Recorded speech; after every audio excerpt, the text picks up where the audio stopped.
सामने स्क्रीन पर छोटे से बच्चे की आकृतियां दिखाई दे रही थी। राधिका की आंखों से आंसू आने लगे। जितने वो आंसू साफ करती उतने ही फिर बह जाते। उसके हाथ अपने आप पेट पर चले गए। उस सुख की अनुभूति में उसकी आंखें अपने आप बंद हो गईं। कब से इंतज़ार कर रही थी वो इस पल का। इस बच्चे का कितनी दुआएं, कितनी मन्नतें मांगी थीं उसने इस पल के लिए। कोई गुरुद्वारा, कोई मंदिर, कोई मस्जिद, कोई ऐसी जगह नहीं छोड़ी जहाँ उसने दुआ ना मांगी हो। जब भी कोई कहता वहाँ जाने से मन्नत पूरी होती है तो बिना कुछ सोचे समझे वो उसी जगह पहुँच जाती। आखिर सवाल उसके माँ बनने का जो था, ऐसी खुशी का जिसे हर एक माँ जीना चाहती हो। शायद बच्चे की वजह से सब ठीक हो जाए, इसी उम्मीद में वो भगवान को याद करने लगी। 3 साल हो गए थे उसकी शादी को, लेकिन माँ बनने का सुख अभी तक नहीं मिला था। उसे याद आने लगा वो समय। 5 साल पहले राधिका एक मल्टीनेशनल कंपनी में HR डिपार्टमेंट में अच्छी पोस्ट पर थी। जिंदगी एकदम अच्छी थी। घर से काम, काम से घर। ना कोई दुख, ना कोई तकलीफ। ऐसा कुछ नहीं था जो उसे अधूरा लगे। रोज़ की तरह ही जब वो ऑफिस में गई तो पता चला कि बॉस का बेटा अब नया CEO है। उन सबको फॉर्मल इंट्रोडक्शन के लिए मीटिंग रूम में बुलाया गया तो उसकी नज़र सामने बैठे शख्स पर गई। ब्रांडेड 3 पीस सूट पहने हुए, आंखों में गहरे भूरे रंग के लेंसेस, हल्की छोटी सी दाढ़ी, चेहरे पर ऐसा नूर कि जो देखे वो दीवाना हो जाए। राधिका के मन में ऐसा कुछ नहीं था जो उसे उसकी तरफ आकर्षित करे। उसके लिए वो सिर्फ बॉस था, लेकिन उसे महसूस हुआ कि 2 नज़रें उसे पूरी तरह स्कैन कर रही हैं। उसने CEO की तरफ देखा तो वो उसे ही देख रहा था। इंट्रोडक्शन शुरू हो गई तो सबसे पहले बॉस के PA ने CEO के बारे में बताना शुरू किया। ये हमारे CEO हैं, इनका नाम अंश रहेजा है, जो आज से आपके बॉस हैं। और करीब आधे घंटे की मीटिंग के बाद सभी जाने लगे तो अंश ने मुझे रोक लिया। कुछ काम की बातों के बाद मैं वापस आ गई। फिर यह सिलसिला हमारे लिए आम हो गया।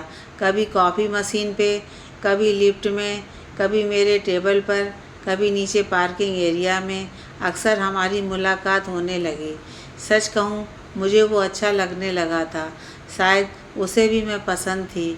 एक दिन डिनर करने के बाद जब उसने मुझे घर ड्रॉप किया तो मैं जाने ही वाली थी कि उसने अपनी बाहों को मेरी कमर पर लपेट लिया। मेरे पेट में तितलियां के उड़ने जैसा महसूस हुआ। पहली बार था कि कोई मेरे इतने करीब आया था। मैं कुछ ना कह सकी, बस किसी पुतले की तरह खड़ी रही। उसने शायद मेरी इसी बात को मंजूरी समझा और अपने होठों को मेरी गर्दन पर रखा तो अजीब सा करंट मुझे लगा। पता नहीं कैसे, लेकिन मैंने उससे अपने आप को छुड़वाया और अपने अपार्टमेंट की तरफ भाग गई। एक बार मुड़कर भी नहीं देखा मैंने, लेकिन महसूस कर रही थी मैं उसकी नज़रें मेरे ऊपर ही थीं। घर आकर दिल और दिमाग में आ रही अनेकों उलझनों में फंस गई। अभी इधर उधर घूम ही रही थी कि फ़ोन की घंटी से होश में आई। फ़ोन पर नंबर देखा तो चेहरे पर परेशानी कब चली गई पता ही नहीं चला। दादी माँ, मैंने फ़ोन उठाते ही बहुत खुशी से कहा तो उधर से भी बहुत प्यारी सी आवाज़ से सभी बातें मैं भूल गई। बस दादी माँ ही थी मेरे जीवन में, जो हमेशा किसी ढाल की तरह मेरे पीछे खड़ी रहती थी। माँ बाप नहीं थे मेरे, बस दादी माँ ही थी। एक ऐसा रिश्ता जो मैं सब कुछ मानती थी। बहुत देर तक उनसे बातें की तो उन्होंने मुझसे कहा कि उनके पड़ोस के लड़के की नौकरी मेरे ही शहर में लगी है। उसके लिए रहने का अरेंजमेंट मुझे ही करना था। वो 1 महीने बाद आने वाला था। उनकी बात कैसे टाल सकती थी मैं, तो मैंने भी हाँ कर दी। देर रात तक उनसे बात की तो दिल हल्का हो गया। अगली सुबह ऑफिस गई तो टेबल पर एक सॉरी कार्ड था। अंश ने कल के लिए माफ़ी मांगी थी। ना चाहते हुए भी मेरे चेहरे पर मुस्कान आ गई। तभी वो मेरे सामने आ गया। फिर सब ठीक होने लगा।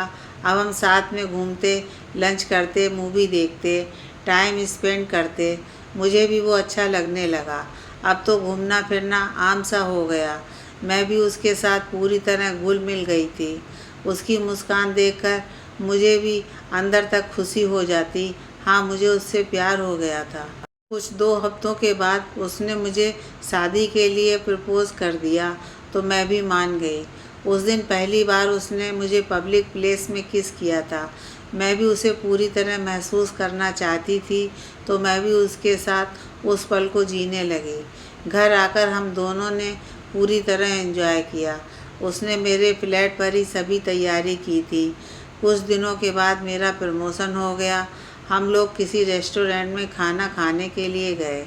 खाना खाने के बाद हम लोग जैसे ही पार्किंग एरिया में जाने लगे कि कोई लड़का गलती से मुझसे टकरा गया और मैं नीचे गिर गई। मैंने हील्स पहनी थी तो मेरा पैर हल्का सा मुड़ गया। अंश ने मुझे देखा और फिर उस लड़के को। मुझे लगा वो मुझे उठाने में मदद करेगा, लेकिन यह क्या, वो मेरी तरफ आने की जगह उस लड़के की तरफ जाने लगा और अगले ही पल वो उसे पीटने लगा। उसके आंखों में गुस्सा किसी अंगारे की तरह फूट रहा था। मेरे दिल में हल्की सी खुशी आ गई कि शायद मेरी चोट देखकर उसे बुरा लगा, इसलिए वो इस तरह गुस्सा हो गया। लेकिन उसके शब्द सुनकर मेरे पैरों के नीचे से ज़मीन ही खिसक गई। वो उस लड़के को पीटते वक्त एक ही लाइन बार बार बोल रहा था, तेरी हिम्मत कैसे हुई राधिका को छूने की? वो सिर्फ मेरी है, मैं तुझे जान से मार दूंगा। अगर किसी ने भी उसे छुआ तो मैं उसे छोड़ूंगा नहीं, मैं तुझे जान से मार दूंगा। वो किसी पागल की तरह उस लड़के को पीट रहा था। पहली बार मैंने उसे इस तरह देखा था। मैं उसको उस लड़के को छोड़ने के लिए जितना बोलती वो उतना ही उसे और ज़ोर से मारने लगता। उस लड़के की दर्द भरी चीखें सुनकर सिक्योरिटी गार्ड ने अंश को रोका। अंश ने के उस रूप को देखकर मैं अंदर तक हिल गई। भला कैसे कोई किसी को इस तरह से मार सकता है? उसके कपड़ों पर खून के दाग देखकर मेरी रूह तक कांप गई। उसने सिक्योरिटी गार्ड और उस लड़के की तरफ पैसों के बंडल फेंक दिया और बोला, इसको कह देना आगे से अगर इसको फिर से मैंने इस शहर में देखा तो अपनी जान से जाएगा। वो मेरे करीब आने लगा, फिर बहुत आराम से मुझे उठाया और गाड़ी की तरफ ले जाने लगा। मैं उसके चेहरे को देख रही थी। कोई कह ही नहीं सकता था कि ये वही इंसान है जो कुछ देर पहले किसी जानवर की तरह उस लड़के को पीट रहा था। उस रात वो मेरे ही फ्लैट में रहा, लेकिन अलग तरह की खामोशी हम दोनों में थी। कभी वो मेरे पैर को सेंक देता, कभी पट्टी बदलता, कभी दवाई देता। मैं चुपचाप उसे देख रही थी। अगली सुबह को वापस चला गया। मैं अब भी उस घटना के बारे में सोच रही थी। अगले कुछ दिन मैं ऑफिस नहीं गई। वो हर शाम मेरे पास घर आता, किसी पति की तरह सेवा करता, बड़े प्यार से खाना खिलाता। वो हर काम करता जिससे मुझे खुशी मिले। सब कुछ ठीक हो गया था। मैं भी फिर से नॉर्मल हो गई थी। हम दोनों देर रात तक सड़कों पर घूमते। वो अब जब भी चाहता मुझे किस कर देता, बाहों में ले लेता। मुझे भी अच्छा लगने लगा था उसके करीब रहना। उसकी सेंट की खुशबू, उसका गले लगाते वक्त मेरी कमर पर हाथ रख के अपने करीब कर लेना, कंधे पर सिर रखकर मूवी देखना, किसी रोमांटिक सीन पर उसका बड़े प्यार से मुझे देखना, उसका साथ देखकर अलग ही सुकून देता था मुझे। ज़िंदगी में सिर्फ दादी माँ से ही मुझे प्यार अपनापन मिला था। शायद इसलिए मैं जल्द ही उसके बहुत करीब चली गई थी। 1 महीना गुजर गया। मैं ऑफिस में ही थी कि किसी अननोन नंबर से फ़ोन आया। उसी लड़के का फ़ोन था। वो अभी रेलवे स्टेशन पर ही था। मैंने उसके लिए अपनी ही बिल्डिंग में एक फ्लैट रेंट पर ले लिया था। मैंने उसको एड्रेस भेज दिया और अपने काम में लग गई। कुछ फाइल्स अभी पेंडिंग थी तो वो देर रात तक काम करने में बिजी रही। जब हमको लगता है सब ठीक है, तभी कुछ ऐसा होता है जो आपकी सोच से परे हो। देर रात को घर में आई तो अंश और उस लड़के को देखकर मेरे कदम ठिठक गए। मन में हजारों सवाल आने लगे। अंश की आंखें कुछ बदली हुई सी लग रही थीं। दिल किसी अनहोनी का संकेत देने लगा था। अरे मैम, मैं शरद, उस लड़के ने हाथ को आगे करते हुए कहा तो मैंने भी मुस्कान के साथ उससे हाथ मिलाया और धीरे से उसे अपना नाम बताया। उस वक्त ऐसा लगा कि अंश मुझे जिंदा ही खा जाएगा। उसकी नज़र हम दोनों के हाथों पर थी। मैंने जल्दी से अपने हाथ पीछे कर लिया। माफ़ करना राधिका जी, आपको इस वक्त परेशान कर रहा हूँ, लेकिन मुझे अपनी फ्लैट की चाबी चाहिए थी जो आपके पास थी। आपने एड्रेस तो बता दिया, लेकिन आप चाबी भूल गई, शरद ने हंसते हुए कहा। अचानक मुझे याद आया कि शरद की फ्लैट की चाबी तो मेरे पास ही थी। मेरे उसे सॉरी कहा और जल्दी से गेट खोलकर चाबी उसे दे दी। धन्यवाद राधिका जी इस फ्लैट के लिए। कोई बात नहीं, मैं जानती थी कि अंश गुस्से से कभी भी फट सकता था। जल्दी से जल्दी मैं शरद को भेजना चाहती थी। कुछ ही मिनट बाद शरद चला गया। मैं जल्दी से किचन की तरफ जाने लगी तो मेरे पीछे पीछे अंश आ गया। मैंने पानी की बोतल निकाली और जैसे ही पानी पीने लगी, अंश की नाराज़गी भरी आवाज़ मेरे कानों में गई। कौन था ये? यहाँ क्या कर रहा था? तुम्हारा इंतज़ार क्यों कर रहा था? मैं कुछ बोलती कि अंश बिल्कुल मेरे करीब आ गया। उसकी सांसें मेरे चेहरे पर आ रही थीं। लंबी सांस लेकर मैंने दादी माँ की बात से लेकर उसके फ्लैट के इंतज़ाम तक सब बता दिया। बोलते बोलते देखा था अंश की आंखों में आ रहे बदलाव को। देखो राधिका, मैं सिर्फ इतना चाहता हूँ कि हमारे बीच में कोई ना आए। मुझसे बर्दाश्त नहीं होगा। तुम्हें कोई छुए, तुम्हारे पास आए, मुझे अच्छा नहीं लगता। उसकी आंखों में अलग ही चमक थी। शायद पता नहीं क्यों, कहीं ना कहीं अच्छा लगा था कि अंश को हमारे रिश्ते की फ़िक्र है। लेकिन मन के कोने में एक संदेह या शक था कि अंश को हमारे रिश्ते पर यकीन नहीं जो ऐसे बर्ताव कर रहा है। अचानक ही उसने मुझे गले से लगा लिया। मेरे मन की सारी बातें एकदम फुर्र हो गईं। अरे छोड़ो अंश, मुझे भूख लगी है। उसको थोड़ा पीछे किया और जल्दी से नूडल्स बनाने लगी। जब तक मैं किचन में रही, अंश भी मेरे सामने खड़ा रहा। बहुत हफ्ते बीत गए थे। मुझे इन दिनों समझ आ गया था कि अंश ऐसा आदमी है जो मुझसे प्यार तो बहुत करता है, लेकिन उसको विश्वास नहीं था कि कोई भी मुझे गलती से छू लेता तो वो मारपीट पर आ जाता। अगर उसको समझाने की कोशिश करती तो उसका शिकार मैं ही बन जाती।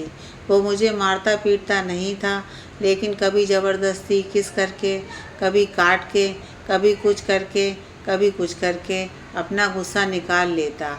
मुझे इस रिश्ते से घुटन होने लगी थी। जब भी कभी कुछ समझ नहीं आता था तो दादी माँ से बात कर लेती थी। दादी माँ को सब पता था मेरे और अंश के रिश्ते के बारे में। उन्होंने जो भी कहा मैंने ध्यान से सुना। उन्होंने कुछ करने को समझाया तो पहले मैं मानी नहीं, लेकिन फिर कुछ दिनों की अंदरूनी लड़ाई लड़ने के बाद मैं इन सब के लिए तैयार हो गई। दादी माँ को फ़ोन किया तो उनको बताया तो वो भी बहुत खुश हो गई।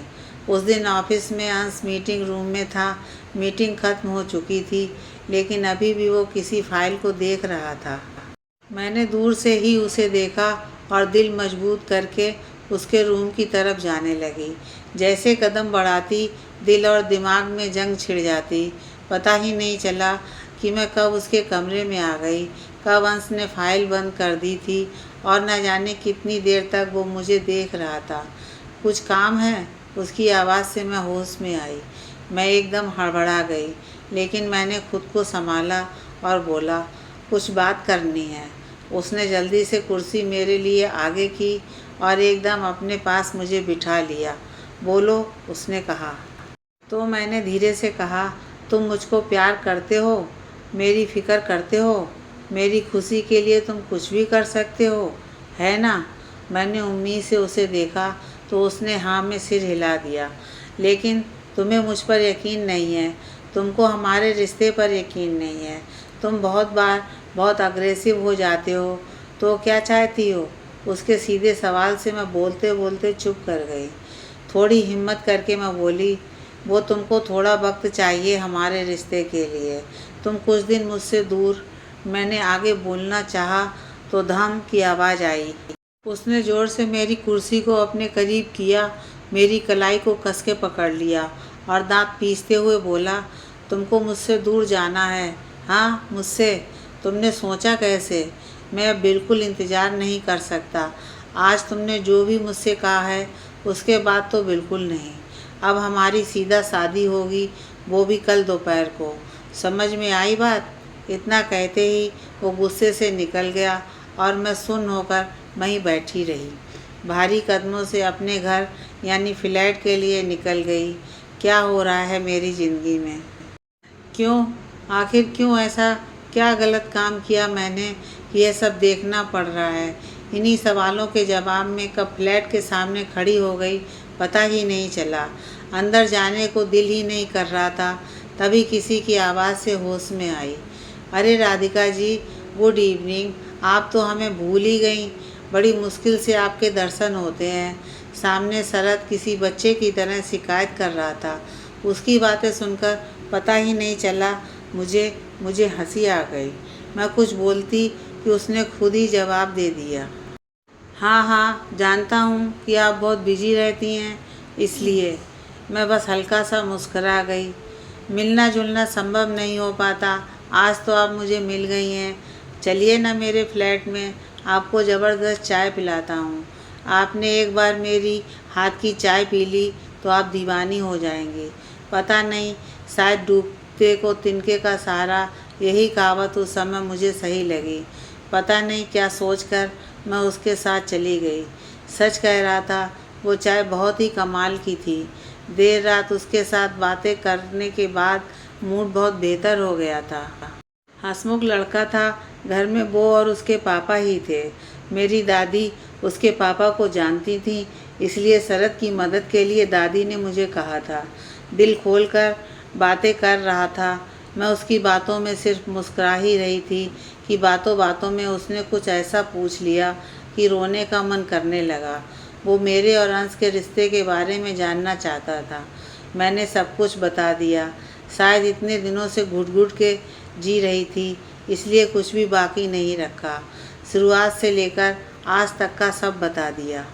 अंश की बातें, मुझ पर यकीन ना करना, किसी से बात करने पर मुझे ही सज़ा देनी, अगर कोई गलती से छू ले तो पता नहीं कितनी देर तक मैं उसको किसी बच्चे की तरह मनाती, जो अपने माँ बाप की शिकायत अपनी दादी से करती है।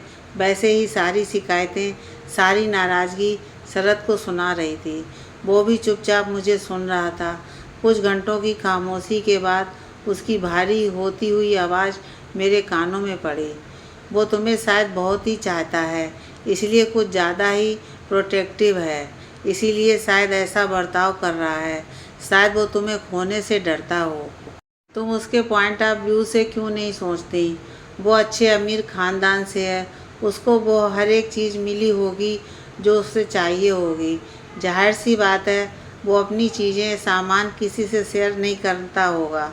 इसी नेचर की वजह से शायद वो तुम्हारे साथ ऐसा करता हो। रोते रोते मैं शरद को देखने लगी। अरे हाँ, ऐसा भी तो हो सकता है। आखिर मैंने क्यों नहीं सोचा ऐसे?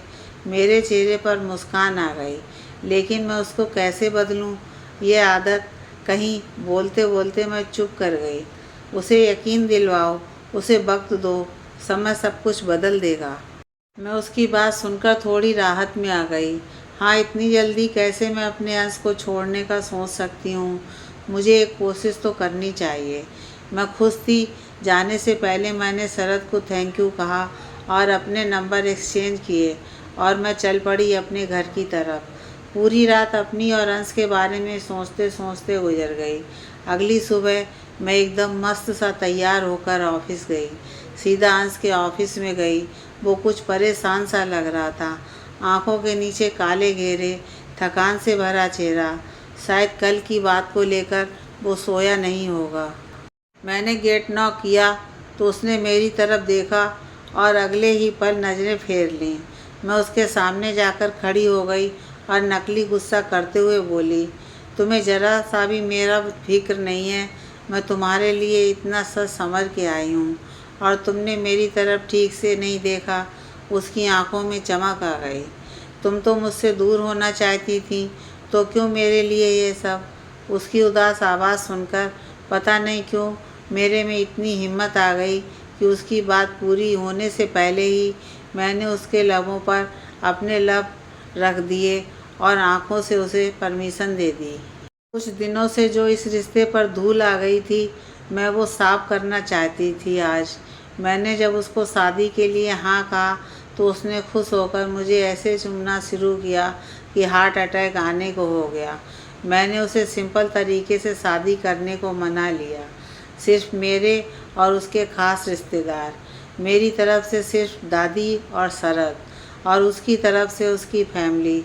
मुझे लगा था कि उसकी फैमिली को मुझसे कोई परेशानी होगी, क्योंकि मैं थी तो सिर्फ एक एम्प्लॉई और वो मेरा बॉस, लेकिन किसी को कोई परेशानी नहीं थी। लेकिन मुझे क्या पता था कि अंश से शादी करने का फ़ैसला मेरी ज़िंदगी का सबसे बड़ा गलत फ़ैसला होगा। शादी के वक्त मैं और अंश बहुत खुश थे। वो मुझे अपने उसी घर में ले आया जहाँ 4 दिन पहले मैंने गुजारे थे। घर कहना गलत होगा, घर नहीं, आलीशान महल। सब कुछ किसी सपने के जैसा लग रहा था। पूरे रास्ते में फूलों की लाइन्स बिछी हुई थी। मैं नई शुरुआत के लिए बहुत खुश थी। घर को बहुत अच्छे से सजाया गया था। घर में आते ही अंश ने मुझे बाहों के घेरे में ले लिया। घर में नौकर इधर उधर घूम ही रहे थे तो मैंने अंश को रुकने के लिए कहा, लेकिन वो किसी जिद्दी बच्चे जैसा था। उसने ज़ोर से ऊंची आवाज़ में जो सबसे कहा, उसे सुनकर मेरे होश ही उड़ गए। दिल किया अभी ज़मीन फट जाए और मैं उसमें समा जाऊं। आज मेरी और राधिका की शादी हुई है और हम दोनों एक हो गए हैं। आज रात को मेरी और राधिका की सुहाग रात है। अगर किसी को भी हमारे कमरे की तरफ आने की कोशिश की तो अपनी जान से जाएगा। मैं तुमको 10 मिनट देता हूँ। जो काम कर रहे हो जल्दी से निपटा के सर्वेंट क्वार्टर में चले जाओ। मैं उसकी तरफ देखने लगी तो उसने हल्के से मेरे माथे को चूम लिया और मेरे कान में बोला, आज मैं तुम्हें अपना बनाकर ही रहूँगा। मुझे तुमसे बहुत प्यार है। तुम सिर्फ मेरी हो और मैं तुम्हारा। मैं उसकी बात सुनकर शर्मा गई थी। सभी नौकर उस 10 मिनट के पहले ही घर से निकल गए। उसने मुझे उठाया और ऊपर के उसी कमरे में ले गया जहाँ पहले भी मैं रह चुकी थी, लेकिन इस बार मैं उसकी पत्नी थी। कमरे में धीमा म्यूजिक ऑन था, खूबसूरत तरीके से सजाया गया था। मैं उसकी बाहों में ही थी। उसने गला साफ करने के बहाने से मेरा ध्यान अपनी ओर खींचा और मुझे चूमने लगा। उसे पता नहीं क्या बेकरारी थी कि ना कोई बात, ना कोई खुशी, ना कोई एहसास दिलवाने की कोशिश। पूरी रात हम दोनों सुख समुंदर में गोते खाते रहे। अगली सुबह नींद खुली तो दिल और दिमाग पूरी तरह संतुष्ट था। अंश मुझे पूरी तरह जकड़ के लेटा हुआ था। कुछ दिन ऐसे ही बीत गए। मैं ऑफिस नहीं जाती थी। अंश ने मुझे छुट्टी जो दे दी थी। ज़िंदगी बहुत सुकून से गुजर रही थी। सारा दिन घर के काम देखती और रात को अंश के साथ वक्त बिताती। उसमें बहुत फ़र्क आ गया था। वो हर पल खुश रहता था। मैं भी उसके बदलाव को देखकर खुश थी, लेकिन ये खुशी शायद कुछ दिनों की मेहमान थी। मैं घर में रहकर बोर होने लगी, इसलिए मैंने अंश को कहकर फिर से ऑफिस ज्वाइन करने को कहा। वो भी बहुत खुश हो गया। शायद मेरे साथ ज़्यादा टाइम बिताने को मिल जाता। 1 महीना घर पर रहने के बाद मैं खुशी खुशी ऑफिस में गई। दिन भर ऑफिस का काम करती तो रात तक थक जाती। अंश को भी समय चाहिए था। रात को मेरे साथ कुछ दिन तो वो आराम से मान गया, लेकिन जैसे जैसे 2 हफ्ते होने को आए उसमें बहुत बदलाव आने लगे। मेरे साथ गुस्से से बात करता, जॉब छोड़ने को कहता, नाराज़ होने लगता। मैं समझ नहीं पा रही थी कि आखिर क्या वजह है। एक दिन ऑफिस के बाद घर के लिए निकलने ही वाली थी कि शरद ने मुझे अपने फ्लैट पर बुला लिया। अंश मीटिंग के लिए दूसरे शहर गया था तो मैं शरद से मिलने चली गई। जब देर रात को वापस आई तो अंश गुस्से से तमतमाया हुआ मेरे सामने आया। मैं कुछ सोच पाती कि उसने ज़ोर से मुझे कमर से पकड़ा और बोला, तो तुम मेरी गैर हाजिरी में अपने यार से मिलने गई थी। मुझे अब समझ आया कि क्यों तुम ऑफिस से आकर इतना थक जाती हो, मेरे साथ कुछ भी करने से मना करती हो। वो ना जाने क्या क्या बोल रहा था। मेरा दिल उसकी बातों से टूट गया। वो सोचने समझने की हालत में नहीं था, लेकिन मैं उसकी हर बात, हर गाली को रोते हुए सुन रही थी। उसको जब मैंने कोई जवाब नहीं दिया तो उसका गुस्सा और भी बढ़ गया। उसने मुझे बालों से पकड़ा और उस रात मेरे साथ ज़बरदस्ती संबंध बनाए। जब भी और करीब आता बस यही बोलता, तुम सिर्फ मेरी हो, तुम सिर्फ मेरी हो। पूरी रात उसने मुझे मानसिक और शारीरिक टॉर्चर किया। उसने मेरा ऑफिस जाना बंद करवा दिया, मेरा फ़ोन भी ले लिया, मेरे पर हुक्म चलाने लगा। जब मन करता मुझे किसी चीज़ की तरह इस्तेमाल करके चला जाता। मैं बहुत बेबस महसूस कर रही थी। जब से घर में कैद हुई थी तब से अंश बहुत प्यार से पेश आता। मैं सर्वेंट से फ़ोन से शरद से बात कर लेती तो वो मुझे नई हिम्मत, नई हौसला दे देता। मैं भी उसके साथ किसी अनजानी डोर से बंध रही थी। जैसे वो कहता मैं कर लेती। 2 साल गुजरने को हो गए, लेकिन मैं अभी तक माँ नहीं बनी थी। मुझे मेरा बच्चा चाहिए था। शायद उसके आने से मेरे और अंश के रिश्ते सुधर जाएं। मैंने बच्चे की बात अंश से कही तो वो बहुत खुश हो गया। फिर क्या, जब भी मौका मिलता वो पूरी कोशिश करता, लेकिन मैं माँ नहीं बन पा रही थी। डॉक्टर को दिखाया तो पता चला मेरी कंज्यूम करने के चांसेस बहुत कम हैं। मैं और अंश बहुत परेशान हो गए थे। समय गुजर रहा था और मैं अंश से दूर हो रही थी। मुझे घिन आ रही थी उससे। बच्चे की चाह में उसने सब बर्बाद कर दिया। मेरा आत्मसम्मान, मेरी इज्जत, मेरा प्यार, सब कुछ। मैंने उसे छोड़ने का फैसला कर लिया। नहीं रहना चाहती थी मैं उस आदमी के साथ जो हर वो काम करे जिससे मुझे तकलीफ़, दर्द, खुद से नफ़रत हो। मैंने शरद को कहा तो वो पहले मुझे समझाने लगा, लेकिन इस बार मेरा फ़ैसला पक्का था। आखिरकार शरद मान गया। लेकिन उसने जो कहा उसे सुनकर मुझे धक्का सा लगा। वो मेरे साथ रहना चाहता था, वो मुझसे प्यार करता था और कहीं ना कहीं मैं अंश के कारण उसके करीब हो गई थी। प्यार तो नहीं, लेकिन वो मुझे अच्छा लगने लगा था। उसकी बातें मुझे सुकून देती थी। मैं अपना मन बना चुकी थी डाइवोर्स के लिए। मुझे अब नहीं रहना था इस जगह पर उस घटिया आदमी के साथ। मैंने सर्वेंट से कहकर वकील को बुला लिया और कागज़ तैयार करने को कह दिया। अंश अब बहुत देर रात को घर आता था, जो मेरे लिए एक सुकून जैसा था। एक शाम मैं शरद से बात कर रही थी तो मुझे पता ही नहीं चला कि कब अंश मेरे पीछे आ गया था। शरद मुझसे जब बात करता था तो हर वक्त मेरे चेहरे पर स्माइल रहती थी। शायद वो मेरी बातें, मेरे जज्बातों को बहुत अच्छे से समझता था। मैं अभी बातों में बिजी ही थी। अंश ने फट से मेरा मोबाइल लिया और उसे साइड में फेंक दिया। मैं कुछ बोलती कि उसने एक पेपर मेरे मुंह पर मारते हुए कहा, तू क्या मुझे डाइवोर्स देगी? मैं तुझे इतनी आसानी से नहीं जाने दूंगा। तूने अपने यार से मिलकर मुझे फंसाया है ना? बोल। उसने मेरी गर्दन पकड़ ली। मैं खुद को छुड़वाने की जितनी कोशिश करती वो उतना जानवर बन जाता। उस दिन उसने उस लिविंग रूम में सबके सामने मेरी इज्जत, मेरा मान सम्मान, मर्यादा, मेरे मन, मेरे शरीर को तार तार कर दिया। शायद मेरी चीखें फ़ोन से शरद ने भी सुनी होंगी। मैं अब और नहीं जीना चाहती थी। मैंने खुद को समेटा और चल पड़ी शहर के ब्रिज पर। वहाँ से कूदने ही वाली थी कि शरद ने आकर मुझे रोक लिया। करीब 3 हफ्ते तक शरद ने मुझे किसी बच्चे की तरह संभाल के रखा, मेरी मदद की, मेरा दुख तकलीफ़ सब साझा किया। जितना मैं रोती वो मुझे बाहों में उतना ही समेट लेता। उसके उस इत्र की खुशबू बहुत सुकून देती थी। मैं उसके साथ मानसिक ही नहीं, शारीरिक भी जुड़ गई थी। अंश के साथ 3 साल रहने के बावजूद वो शांति, सुकून नहीं मिला जो शरद के साथ मिलता था। मेरा और अंश का डिवोर्स हो गया था। डाइवोर्स 1 महीने में ही हो गया। शुरू में उसने मुझे तंग करने की कोशिश की, लेकिन शरद ने साफ साफ धमका दिया था।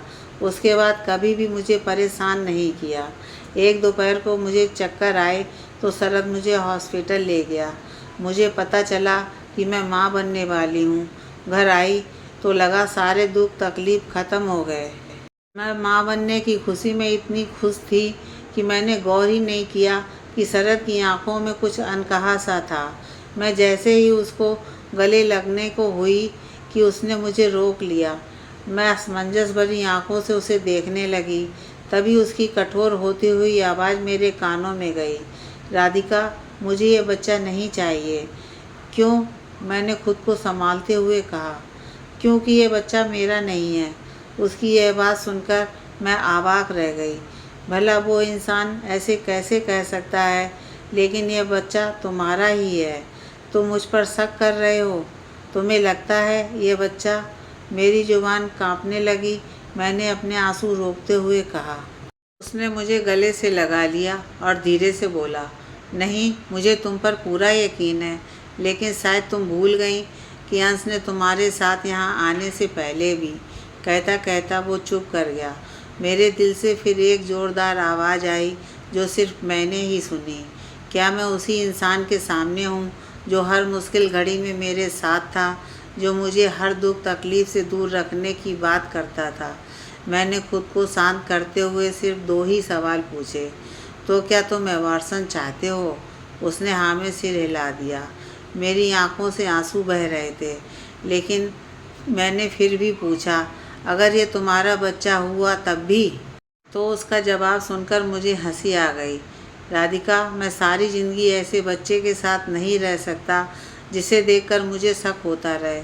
मुझे पूरा यकीन है कि ये बच्चा मेरा नहीं है।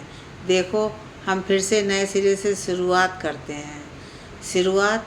मैंने उसके आखिरी शब्द को थोड़ा ज़ोर से कहा और अपने आप को उसकी गिरफ्त से छुड़वाया और कहा, जब तुम्हें 1% भी हमारे रिश्ते, हमारे बच्चे पर यकीन नहीं है, तो नई शुरुआत करने का क्या फ़ायदा? इतना कहते ही मैं खाली हाथ वहाँ से निकल गई। नहीं, खाली हाथ नहीं, अपने बच्चे के साथ। सिर्फ मेरे बच्चे के साथ। हाथ मेरे अपने आप पेट पर चलने लगे। कुछ महीने बाद मैं एयरप्लेन से दूसरे देश जा रही हूँ। एक छोटा सा बच्चा मेरी गोद में सो रहा है। इसके पैदा होते वक्त जो खुशी मुझे महसूस हुई, वो खुशी ना तो अंश और ना ही शरत किसी के साथ महसूस नहीं हुई। जब भी नज़र अपने इस छोटे से बच्चे के चेहरे पर जाती है, अलग सुकून, लगाव, प्यार, अपनापन महसूस होता है।